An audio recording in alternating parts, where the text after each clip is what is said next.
Bonjour les amis, je vous ai présenté dans une précédente vidéo comment utiliser Solex en le montant sur un simple fichier photographique et réaliser comme ça des images assez cool du soleil.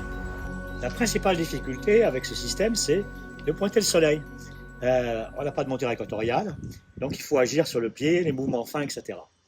Alors, un moyen commode que j'ai déjà présenté, c'est d'utiliser un sténopé, un petit trou, un écran, une certaine distance, et comme cela, on positionne le disque solaire par rapport à une marque. C'est extrêmement pratique. La différence par rapport à la vidéo précédente, c'est que j'ai mis un bras de levier assez long, et donc finalement, il a une bonne précision. Ici, il y a 180 mm de longueur, c'est pas mal. Alors, l'amélioration de la précision du sténopé par l'augmentation du bras de levier permet de supprimer le système de projection que j'ai montré dans la vidéo précédente, où on voyait le soleil sur un écran dépoli.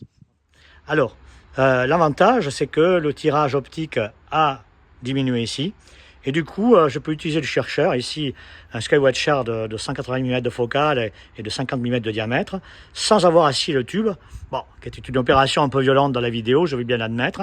Et ici, donc, on est en direct, avec la fente qui se trouve dans ce plan-là. Donc, on peut simplement dévisser l'oculaire qui se trouve à l'extrémité du tube, le monter, et si on n'a plus besoin, dans l'usage qu'on a ici, bon, on l'enlève, on remet le tube, l'oculaire, et on l'utilise de manière normale. Vous allez trouver sur le site Solex les STL de ces pièces, deux pièces ici, le sténopé, et on n'oublie pas le petit diaphragme ici que l'on met à l'avant avec le logement pour une densité, et l'ensemble est très rapidement opérationnel.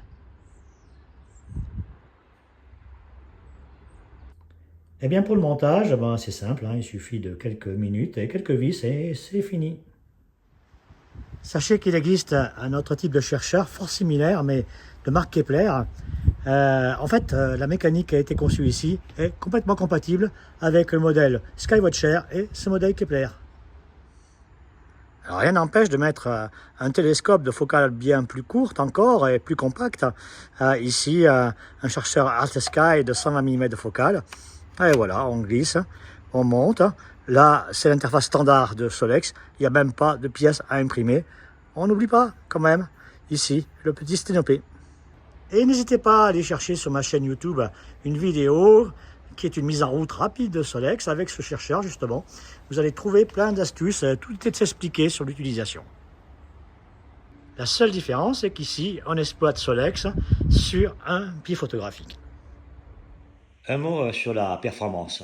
Bon, bien sûr, il faut être clair, utiliser Solex de cette manière, ça ne va pas donner des images qui rivalisent avec celles prises avec des lunettes puissantes, sur monture équatoriale. En fait, je pense qu'il faut voir ce mode SunScan comme plutôt une technique d'appoint pour profiter du bon rayon de soleil. Je trouve qu'on n'hésite pas à sortir un instrument qu'on tient d'une main, mais c'est aussi un formidable outil de découverte de Solex et des techniques astronomiques en général. Et puis avec des performances que je trouve très honnêtes. Sinon, j'en parlerai même pas ici, bien sûr. Maintenant, j'avoue que j'aime bien cette configuration, pour son prix, pour sa performance. Si vous découvrez Solex, vous avez là une bonne solution sur un simple pied photo. Et même si vous êtes un observateur confirmé, c'est assez pratique pour faire des petites images de temps en temps, quand bon vous semble, de manière très commode. Voilà, bonne utilisation et à bientôt.